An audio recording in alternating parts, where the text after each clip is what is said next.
This is the snow inside my mailbox.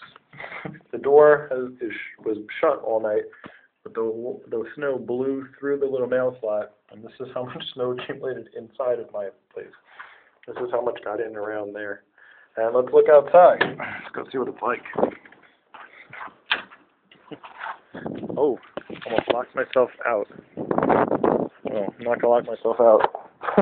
That would be bad. So, hold on here.